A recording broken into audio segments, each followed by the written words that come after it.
It's a beautiful day. Welcome to Atlantic Television Network Blowout. This is a syndicated live program of the network where we hold conversation on special interest topics to bring you news, events, and stories through correspondent reports, expert opinions, and stakeholders' analysis. Our first point on the show this morning is on Anchor's chat.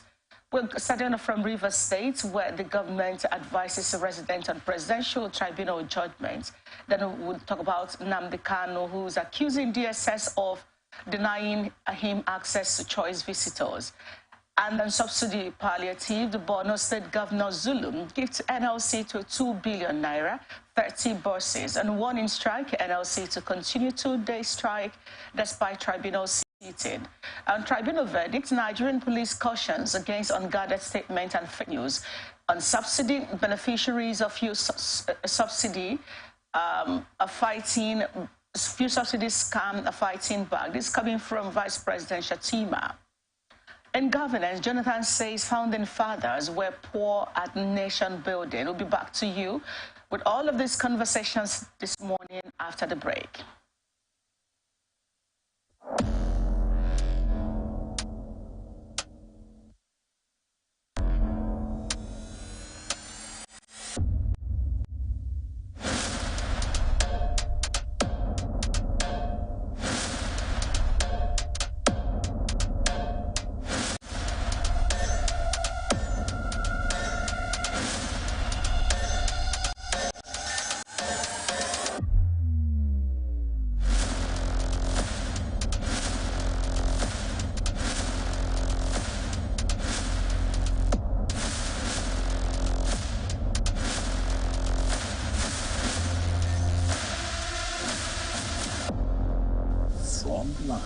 Across the ocean, to the land beyond the mountains, through the Sahara, we bring.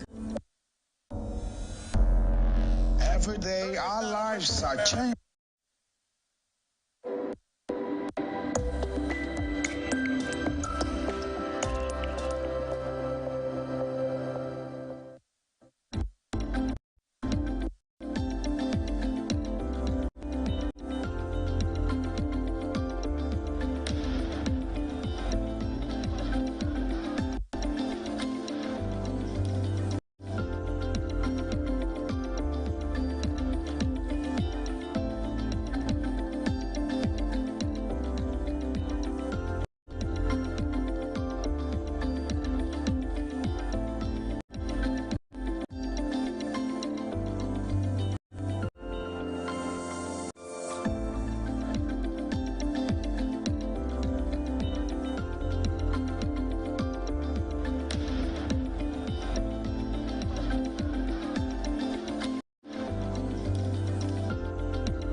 to ATM Blowout, everyone, and it's time to blow out on all of that issues that we'll have for you this morning, but not to worry.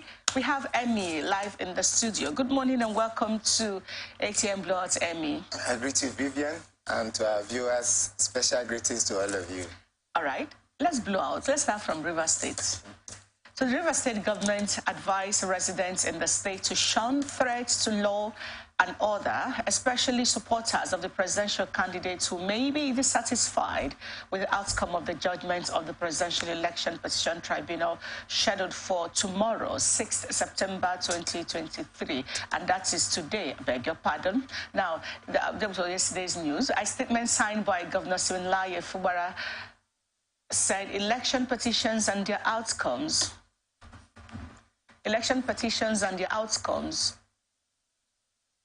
are part of the country and democratic process, which is anchored on the rule of law and the majesty of the judicial system as the peaceful and final arbiter of social disputes, adding that those who may be disappointed by today's judgment, that is, have the further opportunity to exercise their right of appeal at the Supreme Court, where they will be bound by the final decision and outcome. He said, as citizens, all are bound by the rule of law, which gives no room or opportunity for violence and threat to public safety, peace, and security in the democratic contestations for political power and the right to govern the people, adding that while the River State government recognizes the protest right of citizens, it will not tolerate any illegal and unnecessary protest actions that negate the rule of law and undermine our collective rights to peace and security, and therefore advise presidential candidates and their political parties to call their supporters and activists to order and ensure that they avoid actions that are capable of disrupting public safety, peace and security in River State. The executive governor also informed the public that his administration have placed security agencies on the highest level of alert and directed them to take all necessary measures to forestall any security breaches in River State before, during and after the judgment, adding that the government is satisfied with the assurances from the security agencies and them being proactive, basically. All right. I saw this news during the Global News last night, Emmy, and just like Justice Mary Odili's speech, just like the DSS position 2 days ago, I'm wondering, this is not the first time we're having the presidential tribunal judgment announced. What is particular about this? And why is this palpable fear and warning, like I said, from the DSS and all of those people, oh, people are trying to use students to do this, people are trying to hijack the process in the name of palliatives. Why would people take to the street? Is it lack of faith in the judiciary, or is this like conflict entrepreneurs? What do you think the governor is envisaging with this warning? You know, democracy actually offers citizens, the opportunity to participate in government and in governance. You know, for you to have government, you must have those who will elect the government, and the people are the electorate. Before now, you know, the interest in the activities of government was somehow low, and people usually see election as a property of those who are close to government and the rest of it. But of recently, to be precisely, the 2023 general elections and more so the presidential elections, there was much interest, from the north to the south. And this interest, metamorphosed into some kind of misinformation, ethnic sentiment, religious sentiment, and all of this were inculcated into the electioneering, era.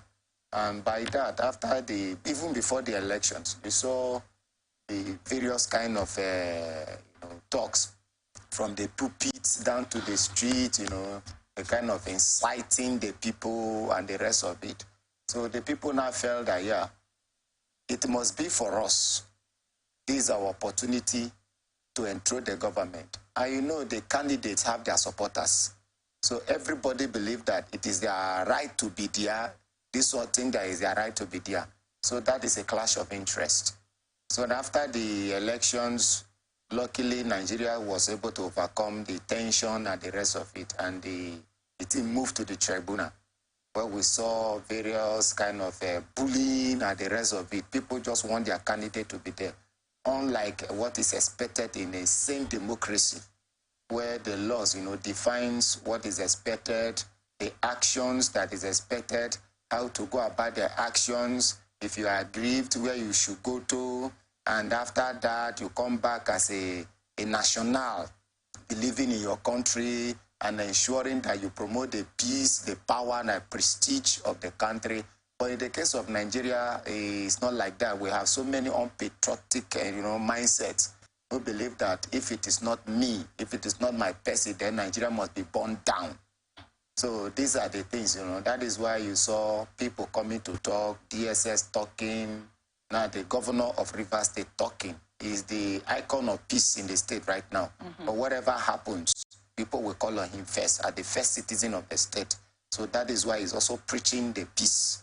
But it's very unfortunate that if Nigeria will continue like this, we think that if we set Nigeria on fire, we have where we'll run to. Those places we are running to is owned by other persons, is owned by citizens who decided to ensure that there is peace in their land and make sure that every democratic process is followed according to the law. If they have burned down their country, will you find a place to run to? No. So if you have the mindset that you are going to burn down your country, wherever you run, you will become a foreigner. And you'll be treated as a foreigner, not as Nigeria. I watched a video clip where the video was saying that whenever he went abroad for a show, immediately after he always run to Nigeria. So I was very inquisitive. Why would they be running back to Nigeria? And I discovered that from that, the same other write-offs and all that, I discovered that what the kind of freedom they enjoy back here in Nigeria is not seen outside there. In Nigeria, to an extent, you can do as you wish to do, even against the law. The enforcement of the law is very low. But out there, the enforcement of the law is very, very harsh. Most especially if you are not an EDG, a native of the place, you are treated as a foreigner and maltreated. So most times, they feel that comfort at home, unlike outside there. So if you burn down the Nigeria state, you will be treated like a fugitive outside there and as a foreigner. So I also want to join the governor. There are processes. Yes, the Constitution, endowed with certain rights, which is the 1999 Constitution. I will call it the fundamental rights. Among those rights, the Constitution also limits that right for the sake of public peace, public safety, public health, and for the protection of the rights of other persons. So if you think we have right and we can do as we want to do, and we can express our opinion the way we think we want to express it, and protest the way we think we want to protest, remember, you are not alone in the country. There are other persons who want their privacy. There are other persons who want peace. There are other persons who want to go about their businesses, to earn their income and living. So when you think you are expressing your right beyond your own limits, you are encroaching on the rights of another person. That is why the laws are there to act as a watch in protecting every right. So your rights, end where the next person's right begins. So this is why we are having all of this. Yeah. Okay, now, is it enough to having envisaged that there are aggrieved members of the society who, for instance, if the tribunal comes up to say, hey, there has to be a rerun, for instance, just guessing, it means that Tinubu supporters are going to feel bad, yeah? If the tribunal also says they don't see any reason why Tinubu should not continue as enough reason why, we acknowledge all the issues, for instance, but we don't see any good reason why Tinubu should not continue as the president of Nigeria. Now, so most likely are the articulators and the obedience or other supporters. So what the governor is saying, that there's a tendency that these supporters of these people may be aggrieved and hit the street. We have the label, the NLC strike. Let's keep that one on one side. We'll talk about that much later.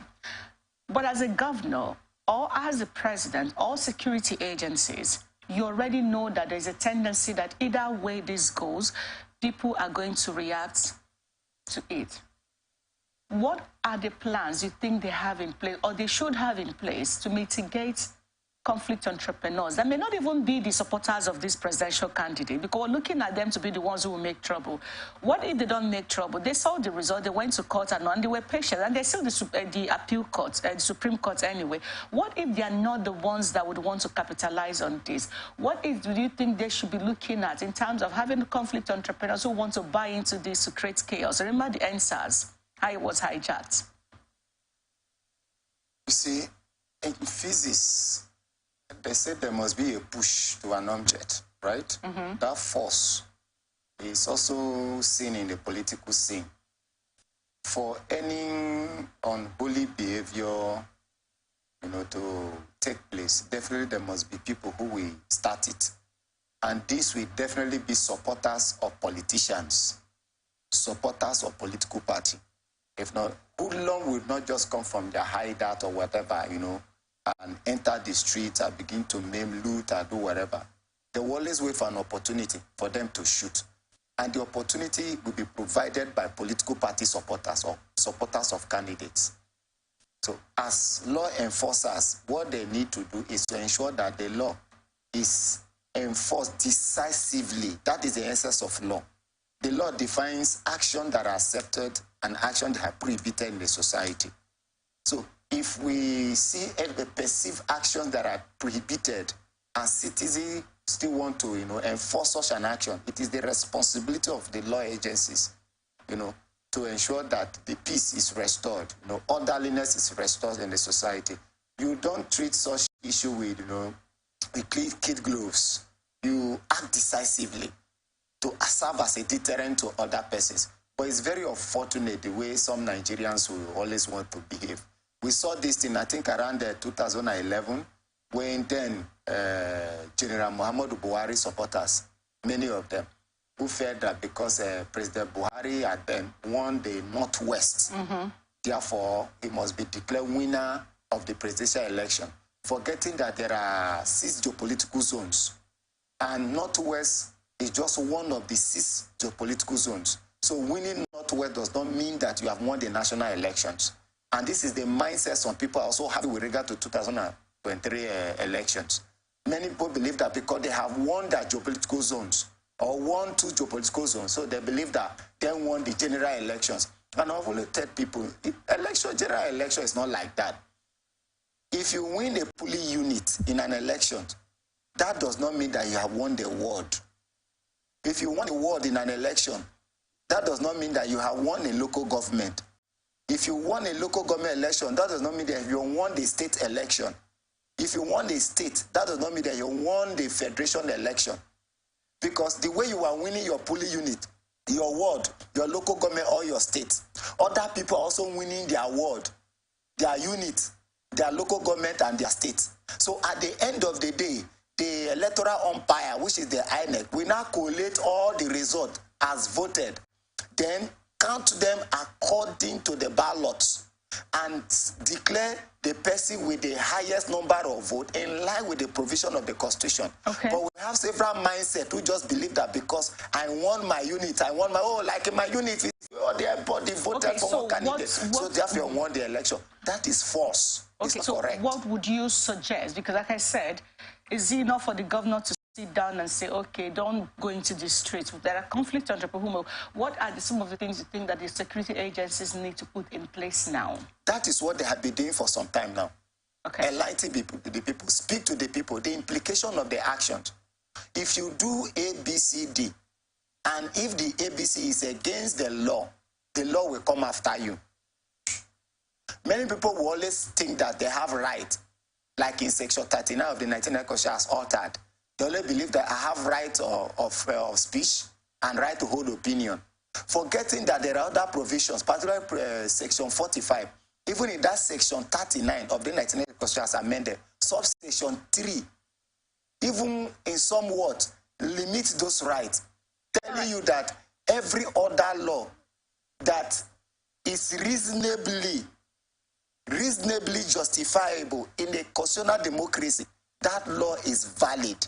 That is why we have the Penal Code, we have the Criminal Code Act that talked about any attempt that is meant to frighten the president, the governor, public official, my brother and my sister, the viewer that you are watching, we attract severe punishment. All right, speaking of severe punishment, the Nigerian police force has warned mischief makers against unguarded utterances and misinformation. The NPF issued the warning ahead of the Presidential Election Tribunal's verdict, which is slated for today, being 6th of September.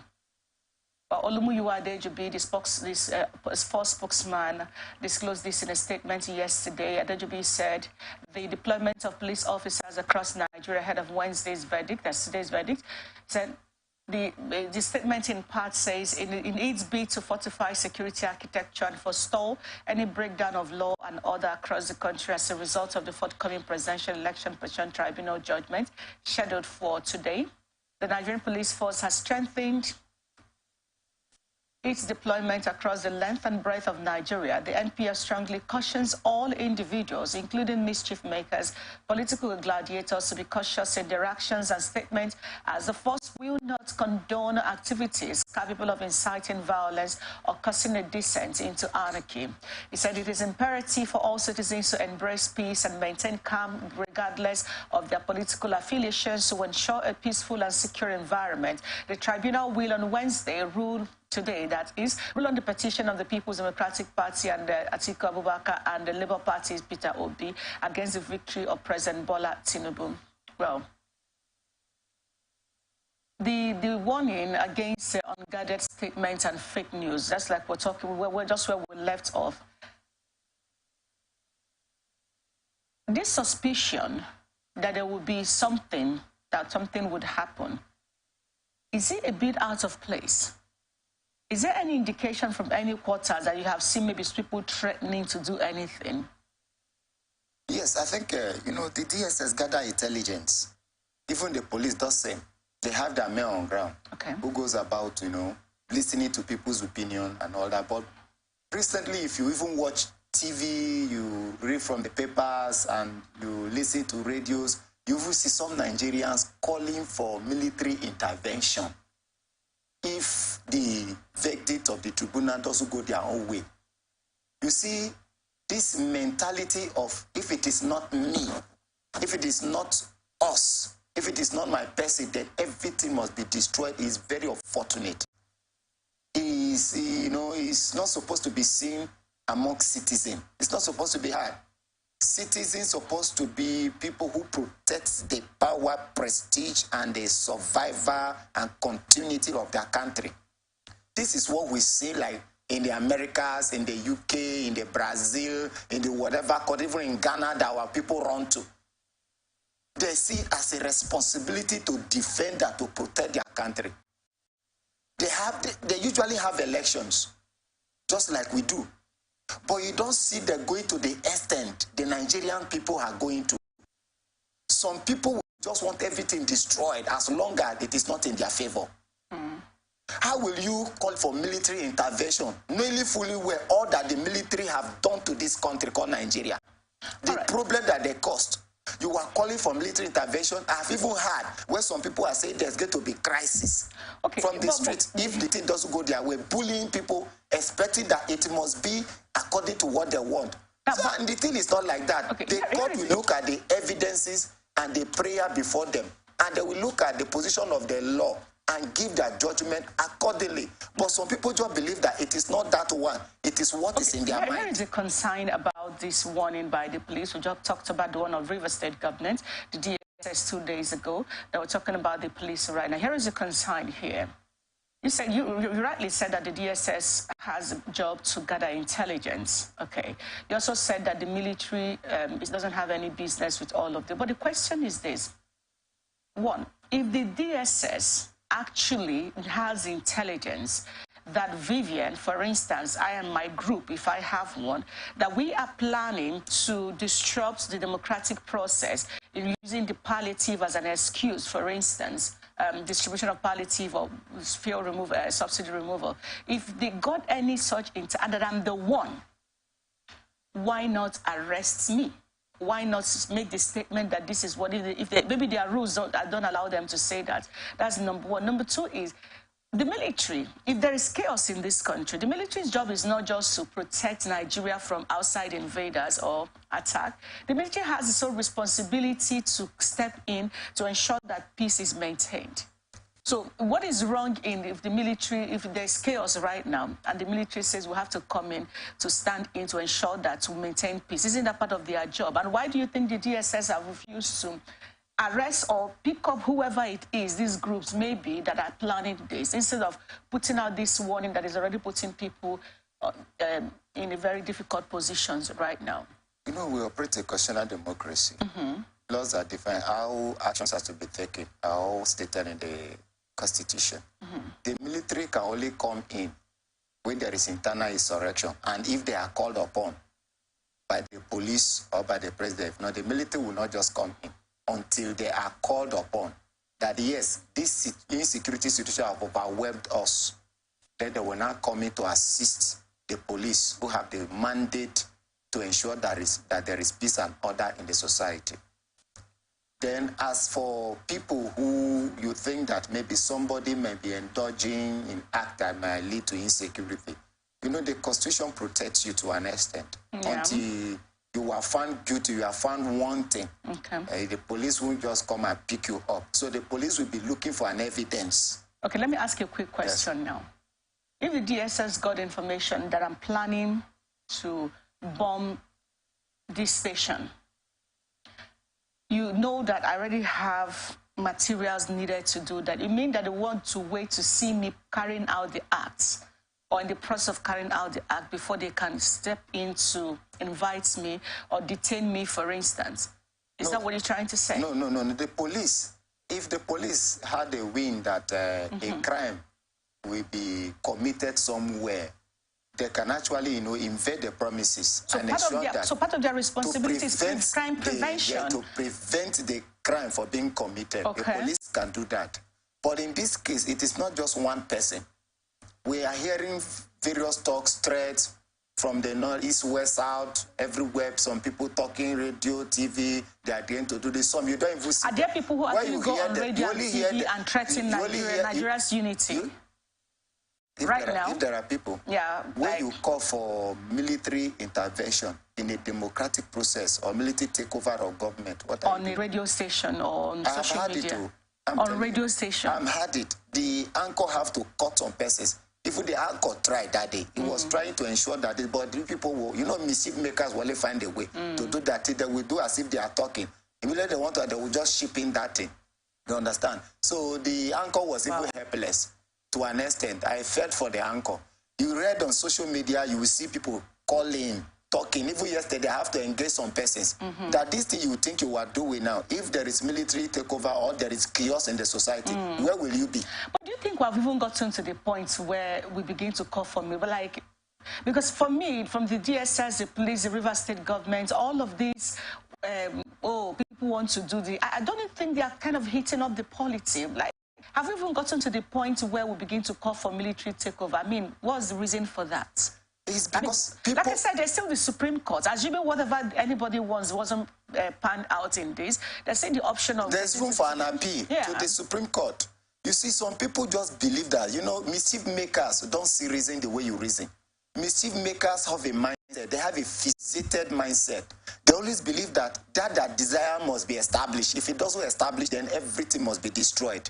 This is the situation. The police are trying to enlighten the public. The DSS are trying to enlighten the people, talk to people, that there is implication if you do A, B, C, D. All right. So, and the implication is this. So it's better you stay off. Be in your house.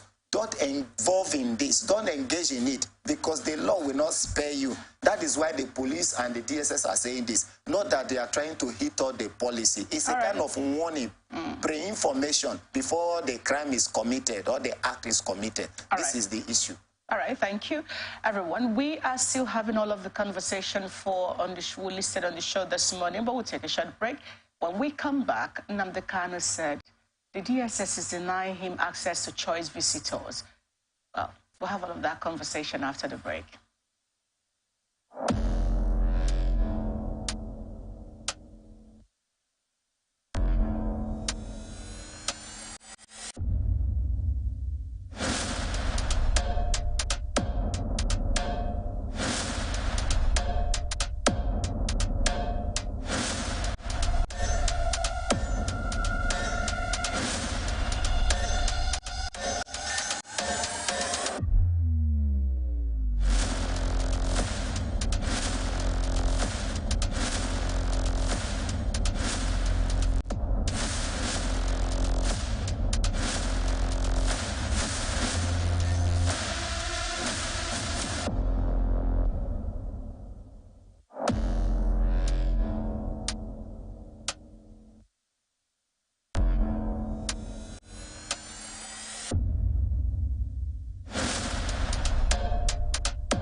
arguments are going on is Nigeria, and when it comes to Nigeria, issues go from east to west and north and south and back to River State, where we are blowing out from this morning. But like with welcome Ugochukwu Oputa, who has just joined us on ATM Blowout. It's good to have you on the show today. Thank you, Vivian. Thank you, Nigerians. So now, let's get back to the conversation what we're taking off from that's Nnamdi Kanu. But the leader of indigenous people of Biafra, Nnamdi Kanu, has accused the Department of State Service of denying him access to visitors of his choice. Kanu explained that the action of DSS violated a subsisting court order that granted him access to his visitors. This was disclosed by Kanu's counsel, Ifeanyi Ejiofor, after his routine meeting with Kanu at the DSS facility in Abuja. In a statement issued by Ejiofor, it said Kanu's lead counsel, Mike Ozokeme, has begun contempt proceedings against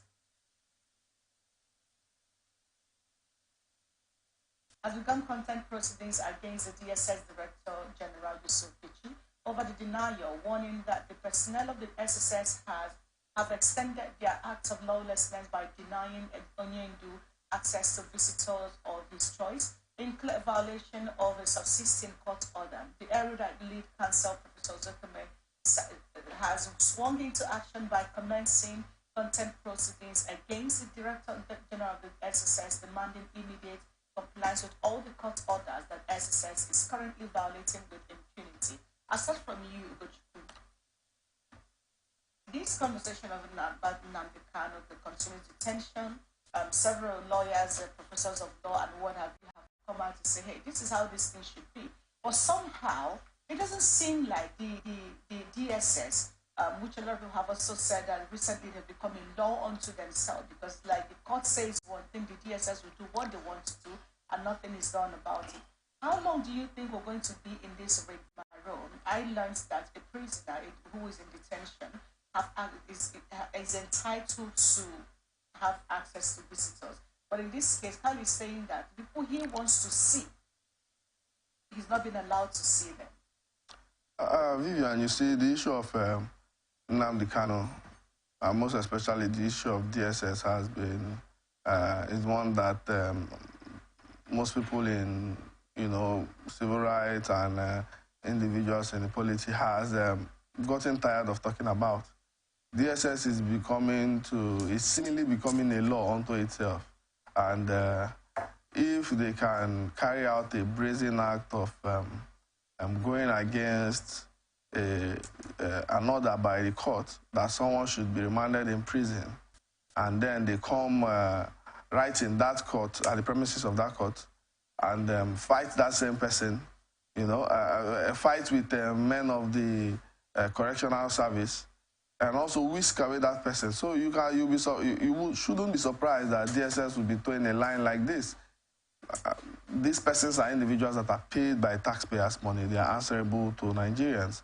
And when you see their brazen action in this current time, going as far as issuing, would I say, selective warning as regards protest, why so many individuals can brandish their threat to violence and hold anti-people's protest, with in a very free environment. So when you see what DSS is doing, and you wouldn't be surprised by the complaint by Ejiofor, because I feel that Nnamdi Kanu has been kept at the detention facility of the DSS.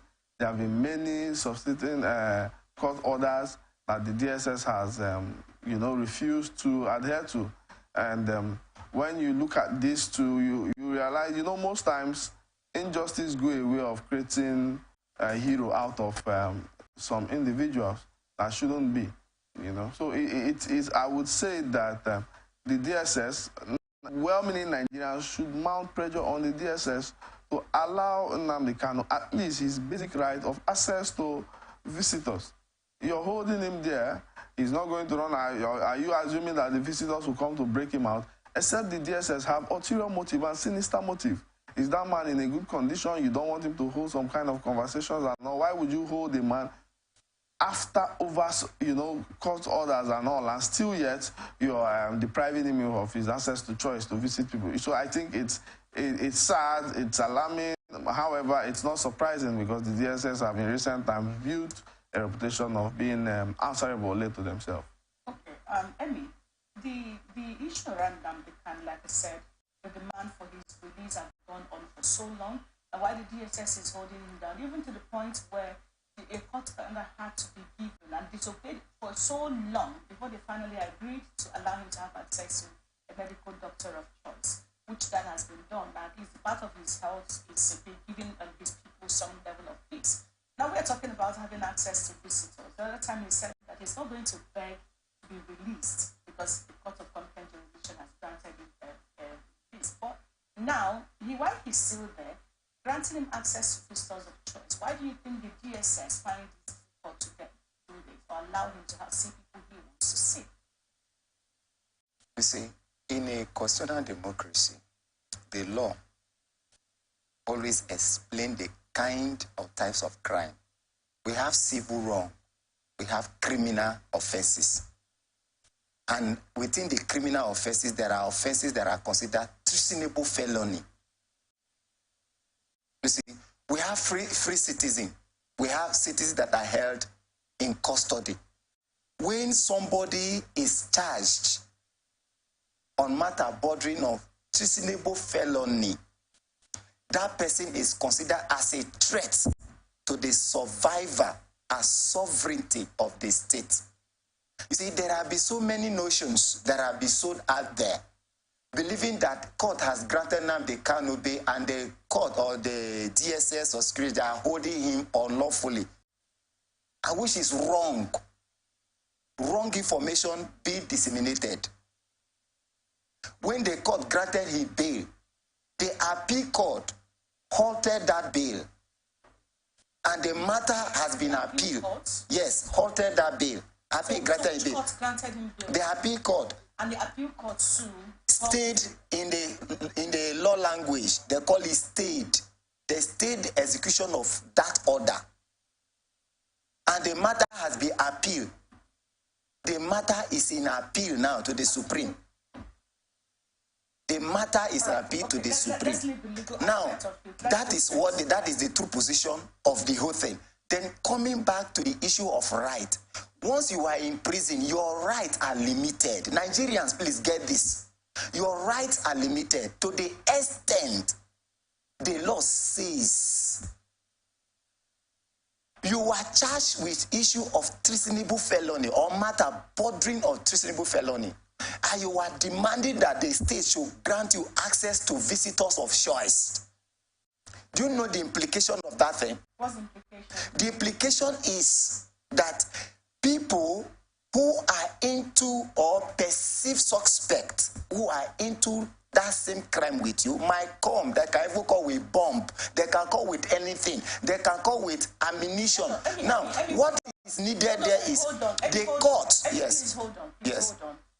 Let's not make this look like we're talking about a banana republic. It's a law where, nobody can walk into the DSS facility without being checked.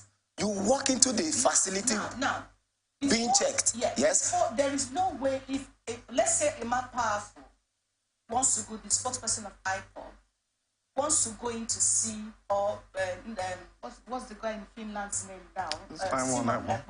Wants to go in to see Nnamdi Kanu. It doesn't matter what he's coming with. There are two ways. He's stripped of everything he's coming with, number one. Number two, if they suspect that he is not the person he should be, they stay there in that conversation. They don't go out. Mm-hmm. They stay through the conversation. Mm-hmm. Also, the prisoner have access to speak to who he wants to speak with, but it is being monitored. Mm-hmm. In fact, in law enforcement agency, they go on to even make sure that they tap that conversation because it could help them, it could serve as an intelligence. So, at what point do you now say that a visitor can be, a prisoner cannot be allowed to see who he wants to see because that might be some same criminal elements and the reasons why he was detained? That is why I try to explain, made it very simple for us to understand. That there are matters that are civil wrong, there are matters bordering on criminality. And within the criminality, there are matters that are bordering on treasonable felony or even treason. These matters are grief. They are serious crime. everywhere in the world, they are treated with all seriousness because it's a matter that borders on sovereignty, existence of a nation. It's treated with all manner of seriousness. Do you know what it means to charge somebody with treason? That is one. Then two. Then two. You were talking about person coming. Let me just finish this. You are talking about people coming and it will be searched. Haven't you heard that? People bomb certain military facility in this country recently. How did they get there? Compromise can take place at any moment. And you were talking about choice visitor. On the side of the military. That is why they need to be very watchful. I think there's a danger not here. grant you access to people. Mr. Emmy, there's a danger here. What is the danger? The danger here is the essence of democracy, the essence why there is law, is so that everybody will find some level of protection in it as ascribed by the law. Yes. What we are doing here is grave danger, because if you can find whatever justification for somebody, like you highlighted now, that because he's a prisoner, because he's arrested for a crime that he has not been found guilty of, yes, because he's arrested, that he should lose to some extent of freedom or free will, or you say his rights are limited. Yes, obviously his rights are limited. He can't walk around. He can't stay outside. In fact, he's kept at DSS facility, not remanded in the prison. His rights are limited. But within his rights that are limited, the Constitution protects everybody to the extent at which they ought to be protected. Even people that have been found guilty of murder, people that have been found guilty of the highest treasonable offenses around the globe have the part of the Constitution that protects them. That is why the Constitution now allows him access to certain visitors. But he's not talking about the complaint now, is he get it right. He say choice visitors. Let me ask, is Nnamdi Kanu wrong to want to, say, for example, see a certain family member? I was going there. And he has not reported that. Hold on. He has said choice. What you do? Are you aware of his choice? Let me hold on. Because I've been able to bring out that even the most wanted criminal, I'm trying to get a name, who is the most wanted criminal in Nigeria? I can't remember one. Who have access to, who wants to go to visit someone in prison, okay? This criminal can come in there. An intelligence agency will let you walk in, but you will not be given access to private conversation with the person. The person can also come in. There are security measures so that you can't just walk into the DSS facility. There are security measures that you have not spoken about that. But let's bring what Ugochukwu said. Let's say Nnamdi Kanu has been there for about 22 years, if I'm not mistaken. He has children. He has a wife who are not criminals, who are not detained like him. Now, there is need for him to give access to a certain account. And you are saying that because his wife may get information from him or from Simon Ekpa to give to him, he shouldn't see his wife. See, the court made it very clear. You understand? His wife, his family members are allowed to see Nnamdi Kanu. So what his doctor, I'm coming, his doctor, that is where I was trying to go. His doctor is allowed access. His lawyer is allowed access. Okay. But outside this person, he is not claiming choice visitor. So what is the choice visitor? If you have your family members, you have access to your family members, you have access to your friends, you have access to your medical doctor, you have access to your lawyer, and as you say you need choice visitor. So what kind of choice visitor are you talking about? In this same country, it took the court to mandate the DSS before Nnamdi Kanu was released to see his doctor. You just listed that his doctor is one of the people. It took the courts. Yes, that is the right thing to do. Agree to give a citizen in his right. That is the law protecting him. Okay. That is the law protecting him. This one is not going anywhere. We hope that the right thing is done at some point. But let's go to Maiduguri. There's some good news filtering in from there, from one of the governors that Nigerians have adjudged to be their best governor so far. That's Governor Zulum. Yeah, so to cushion the effect of fuel subsidy removal, Governor Babagana Umara Zulum on Tuesday presented a check of 2 billion naira in the Nigeria Labour Congress in Borno State for disbursement of interstate free loans to eligible workers with repayment period of 24 months. The presentation took place after a meeting between the governor and officials of the NLC led by the Labour chairman in Borno State, Comrade Yusuf Inua. The meeting took place at the council chambers of the government house in Maiduguri. Zulum asked the NLC to complete talks with state ministries of finance to determine category of workers to be entitled to the loans, as well as the loan recovery through monthly deductions of not more than 1/3 of salaries. Now, he said the governor also announced 100% increase in monthly releases for payment of gratuities backlog. It didn't stop there. The payment was increased from 100 million monthly, which equals 1.2 billion annually, to 200 million monthly, which will amount to 2.4 billion naira. And so the gratuities are lump sum paid workers who retired from service, even as they become entitled to monthly pension. So for many years, retired workers in Borno State are owed gratuity, for which Governor Zulum has released about 20 billion to drastically reduce the backlog, even though more workers retire every year. So making more of them to be owed gratuity. Now, he said, although many are owed gratuities, Governor Zulum has since introduced the policy of automatic migration of retired workers from salaries to pension. But before the policies, we learned that it took retired workers monthly to complete documentation before getting monthly pension. While they wait for gratuities, it takes longer waiting time. Well, aside all of this, he also allocated 30 buses to ease workers' transport, also as part of outcome from any meeting with NLC. Dr. Babagana Omar Zulum Tuesday announced that these 30 buses are to be dedicated to conveying workers in the metropolis as subsidized fares. Okay, let me start back from this particular conversation. We have said that leadership is not rocket science. Now, when you see leaders who take proactive steps, he didn't just say, okay, I'm dashing you money. The 2 billion is a loan, but he gave them enough time, 24 months, to pay back that loan. Understand that, okay, there's a problem, and they begin to solve that problem without the federal government. I'd like to have you react to Governor Zulum's position on the NLC strategy.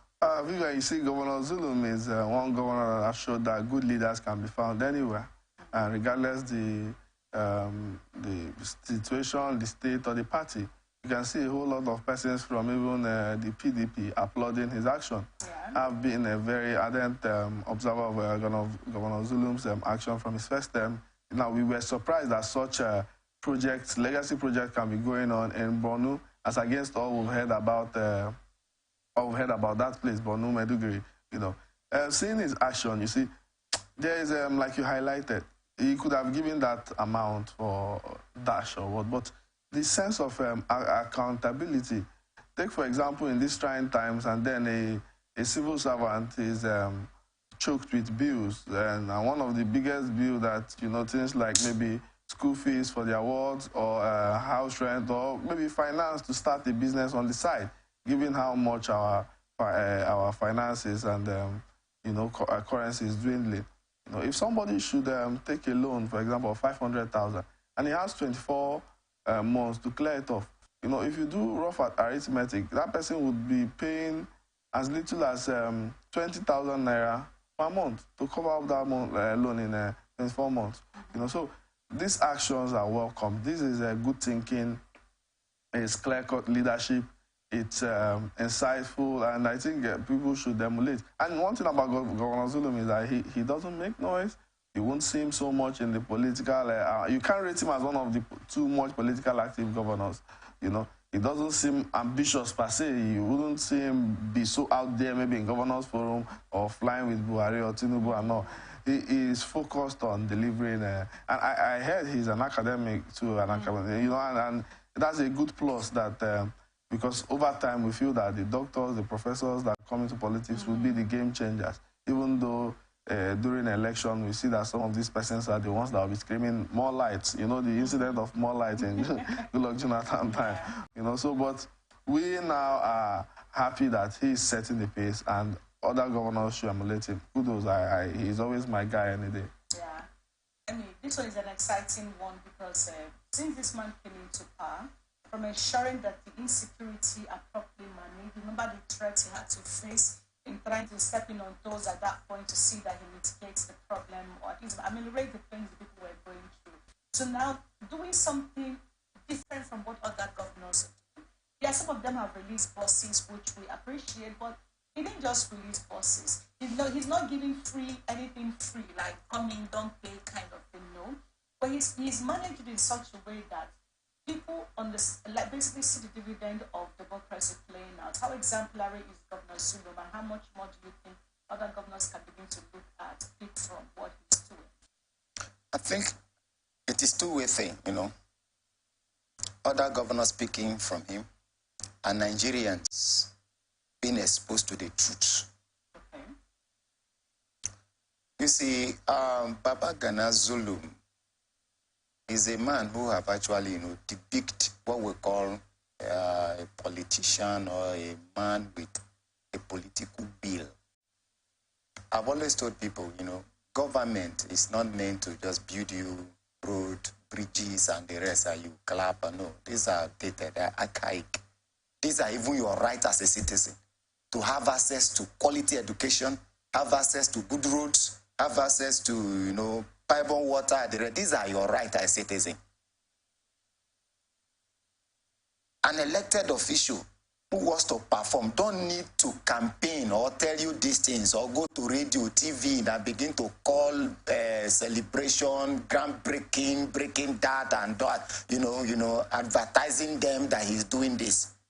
He doesn't need this because these are supposed to be the rights of the people you are elected, to represent.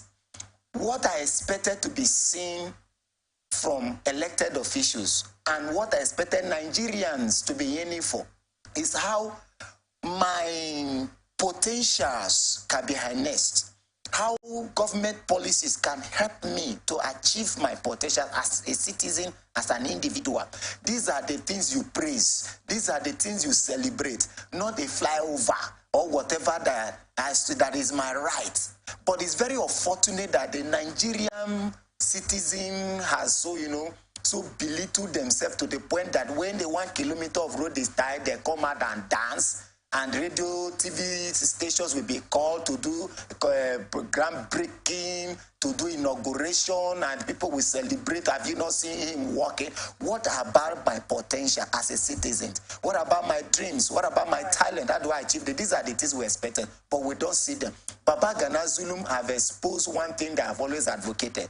The subsidy remover, like some people have painted, and trying to fight federal government. Oh, we don't need Palais, we don't need this. Oh, federal government do that. I've always told people that the proceeds that was supposed to be expended on the subsidy are paid directly to the consolidated account.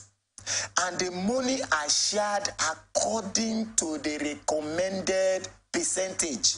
The federal government takes its own, the state government takes their own, the local government takes their own. So whatever you hear President Tinubu say he will do, he's doing the palliative, are from the portion of the federal government.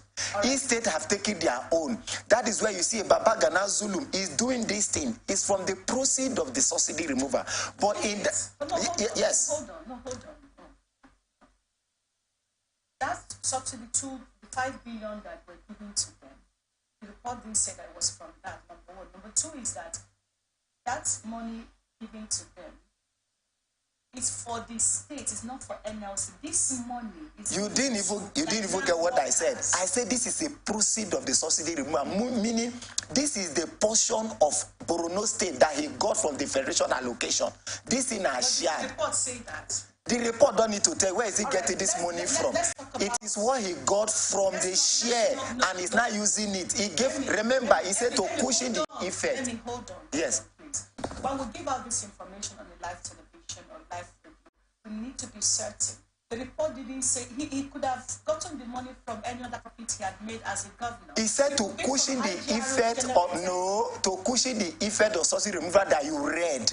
And he's doing this with the NLC to cushion the effect of subsidy removal. And 30, money given to that is what federal government. No, that's not money given to them. You are the one misinforming the people now. I said the portion from the allocation. I didn't say money given to them at the 5 billion naira. Allocation from where?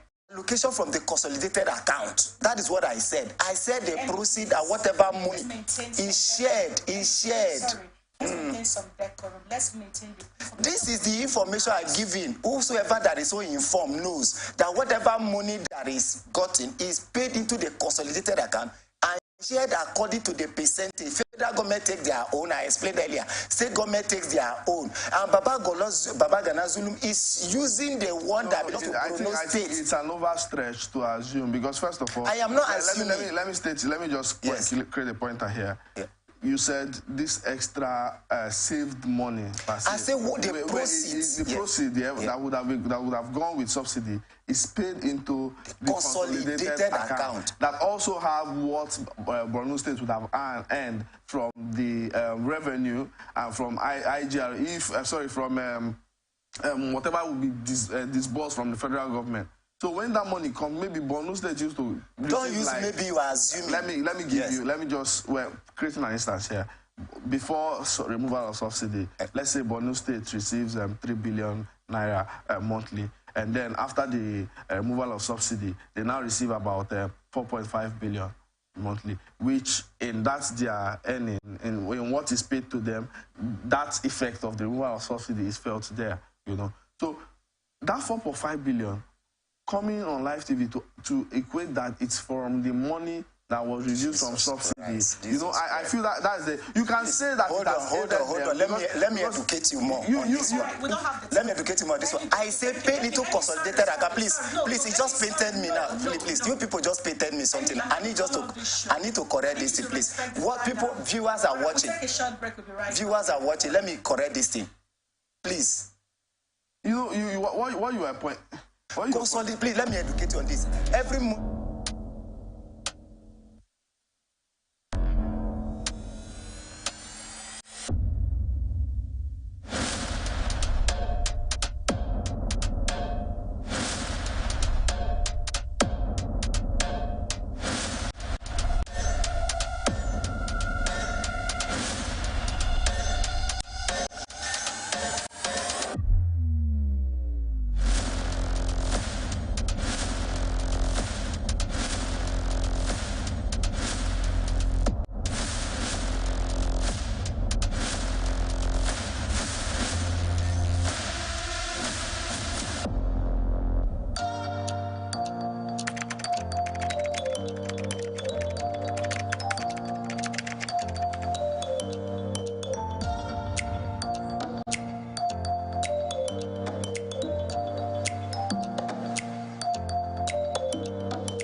blowout, and now let's talk about NLC strike. Well, as Nigerians await the judgment of the Presidential Election Tribunal today,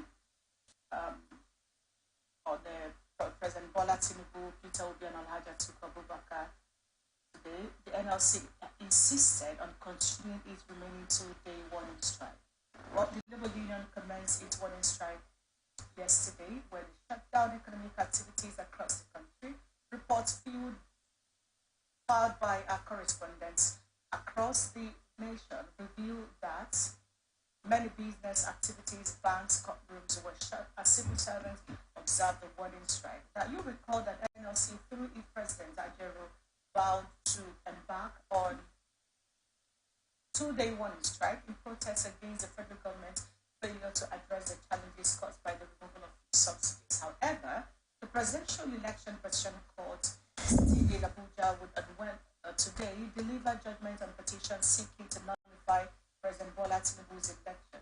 As businesses and economic activities were partially paralyzed in Abuja yesterday, it won't be planned. The planned two-day strike affect tomorrow's judgment. These are the questions that everyone is asking. But let me say, if you have this strike, this is not the first time we're going on strike. There has always been strike. But we are asking as Nigerians, yes, we understand what NLC may be asking for. How realistic are like the 200% increase for salary, the release of the ASU salary, 8 months old salary by the federal government over no work, no pay policy? The Nigerians do not know. But the fact is that the strike is beginning to affect not just the Nigerian workers now. There are other aspects, because NLC is supposed to be fighting for Nigerian workers, but there are other aspects of the same Nigerian workers that are not being considered. Why do you think that we have continued on this path, even when it's looking like we don't know what we have achieved so far from it? See, strike, I think NLC, they are interest group and they are fighting for their own interest. In Nigeria, we like dwelling on obsolete things. I think for them, one of the ways for them to achieve their aims is to go on strike. And maybe that is why they are achieving their aims. That's all I have to say. Uchu, what do you think? Why do you think rather NLC have insisted on, we shut down the nation even when there are people affected? It doesn't matter what's important. We'll go on this strike. They went for the first warning strike, and then they went to a meeting with the president. They came out, and after that, it looks like okay, things were going to happen. And suddenly, even with the tribunal judgments, the NLC said they are still going to go on strike. Put that side by side with the warnings by the DSS, the police. How much sense does this make, considering where we are? Maybe it was on this station, I think, a couple of weeks ago, that I stated that I wasn't sure of the sincerity of NLC when they were saying they wanted to embark on that strike. I wasn't sure of their sincerity. And then, in making my assertions through, I think that day was the day they began the strike. And in making my assertions through, the evening of that day, I heard that they were calling it off, Most times, these persons are just on a chase of their personal interest and relevance. And the end point to be brought to the table. They just need a seat at the table, You did a strike. You didn't even last for how many days. You went to a meeting with the president and say, all things is well, blah, blah. You called it off. And then you're coming for a 2-day strike. In fact, I think that the NLC should, workers should start questioning the NLC and their leadership, because you cannot toy with people's emotion, toy with people's commitment. When you call on strike, most persons will decide to obey, committing their emotion, feeling that they are, carrying out this civil disobedience and all in a way of, for a greater good. And then all together you come, hold a meeting, and then you go back and choose to call them at your own will. These people should be, if you're there, okay, the two days one is right. What are we looking at? You come up with some demands that cannot be met. Are you sure their intention is for the demands to be met? Because if some of these demands are met, there will be nothing to strike about. Probably their intentions might be for their demands to not be met, so that they can always have this reason to strike. Because we only get to hear about the NSC president when it's time for strike. Beyond strike, acting as a pressure group, giving their 2 cents, in the discourse of the polity, they rarely do that. You know, so, but now they would say remove subsidy. How can people be talking about removal of subsidy? When Nigerians have bought fuel for 500, for 600, for almost 100 days now, we've been buying at that, and then you're saying removal of subsidy. For we to remove, for we to reinstate subsidy and then go to remove again. It's a bridge that enough water have gone under. We should be talking about practical solutions and practical demand, not to enjoy the fanfare of our protest. No. And if you look at the economic impact for all of these protests, one begins to wonder, are we making progress? Well, the Vice President, Senator Kashim Shettima, has raised an alarm that those who lost out as a result of removal of subsidy are determined to frustrate government policies and programs. He made the accusation in Abuja, the 16th annual Banking and Finance Conference organized by the Chartered Institute of Bankers of Nigeria. Senator Kashim Shettima said the Bola Ahmed Tinubu administration remains committed to its decision, policies, and programs, and vowed that the removal of subsidy is irrevocable. While addressing the audience, Vice President Kashim Shettima stated that we know the consequences of unveiling a masquerade. We know the fuel scam industry is a very hugely loaded industry, that we make every effort to undermine us. But as I said earlier, the removal of fuel subsidy is irrevocable. Truly, we are in dire straits. And when he says that as beneficiaries of fuel subsidy are fighting back, and then you look at the NLC position today and the demands that they are making to go back to payment of subsidy, is it beginning to paint a picture that this strike may not just be about the workers as the NLC is claiming that it is? NLC have never fought anything in the interest of this country since the subsidy was removed. Okay. Never. Just that, the Nigerians, they have a way of viewing issues. And majority of times, when the truth come glaring at us, we try to push it away. Just try to push it away. What are the issues of ground? Over years, the only time it is recorded that we experience a similar turnaround maintenance on our refineries was around 2000. And by expertise, the refinery ought to be maintained at maximum every 3 years.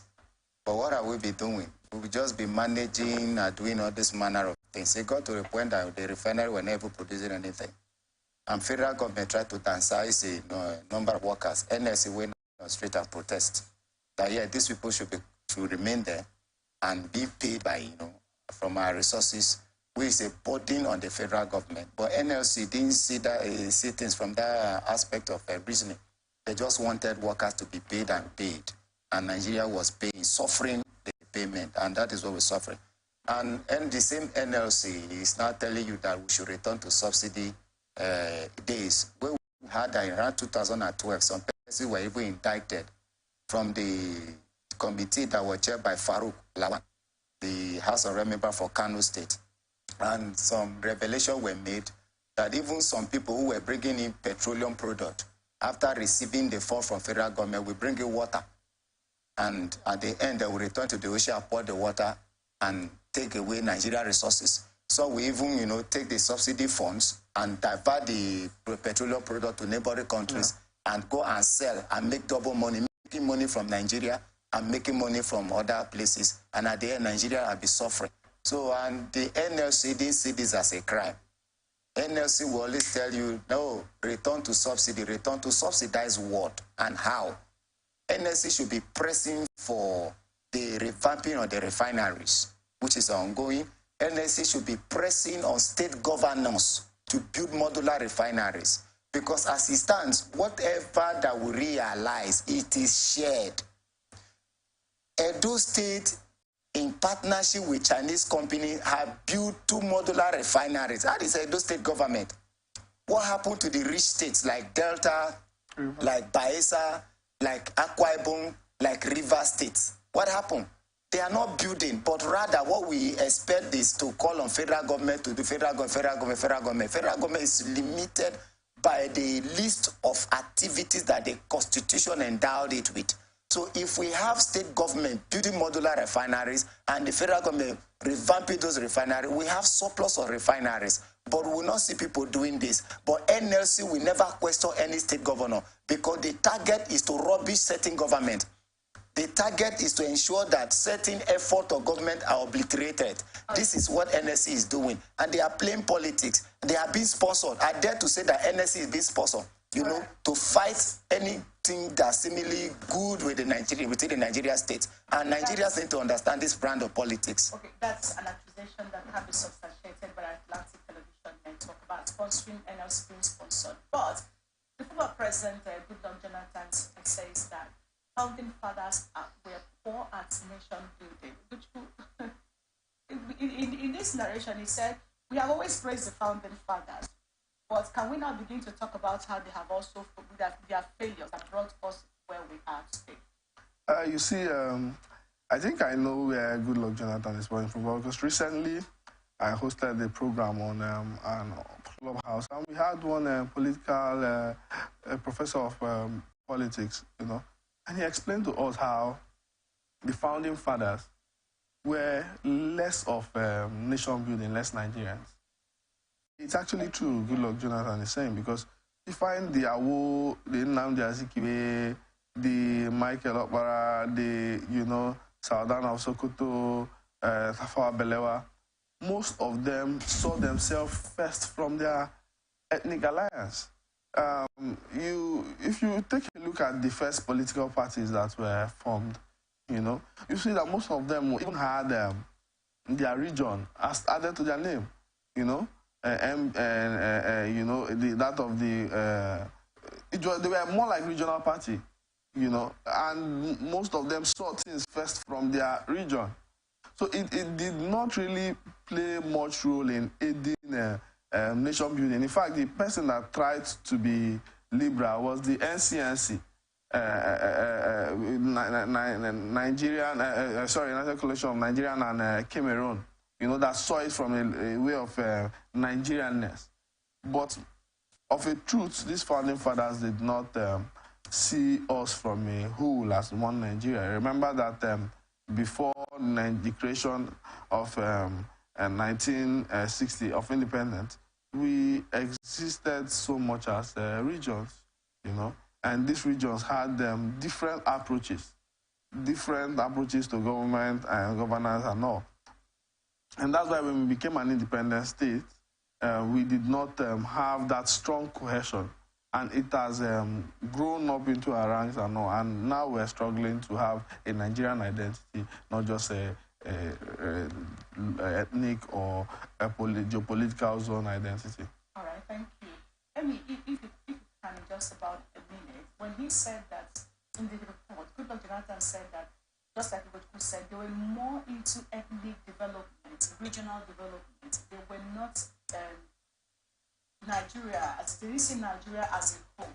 Their nation building traits or qualities were deposited in building their regions. How much of this do you think has played out where we are today in terms of the Nigerian needs? The founding father, so to say, to an extent, the movement wasn't like this. When it started from what they call the National Congress of British West Africa, there was oneness. There was a mindset to have a country that is governed by Africans. And this still continued till 1919. Then, when the amalgamation and the rest of it, then Nigeria went into inclusiveness in their governance and all that. The ethnic cleavages and orientation began actually at a time. And the thing has been so ingrained in us. It started in 1945. Where certain statements were made. First, by a man called Charles Onyema. That statement that he made, talking about a particular ethnic group, as the one who are born to rule, in direct response to that statement, then the Yoruba people just formed what they call the Egba Omo Oduduwa. Then on Nnamdi Azikiwe, he said, I made another statement in 1949. that statement actually heightened the tension of ethnic affiliations and ingrained it in our political society. And that is what we are suffering today.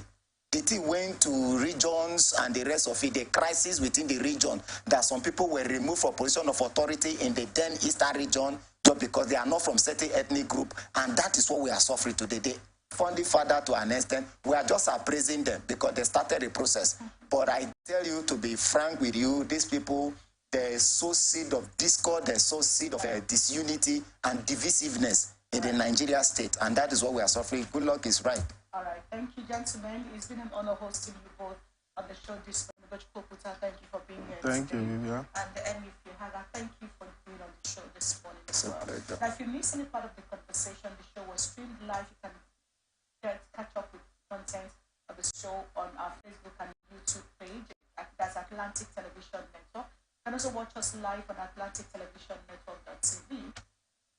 To watch us, our shows live wherever you are, you can download the app on ATM Live from Android App Store to watch us live wherever you are. Follow us on other social media platforms. On Instagram and TikTok, we're Atlantic TV Network 1. On X, we're Atlantic TV Net. Do remember that peace and unity are the path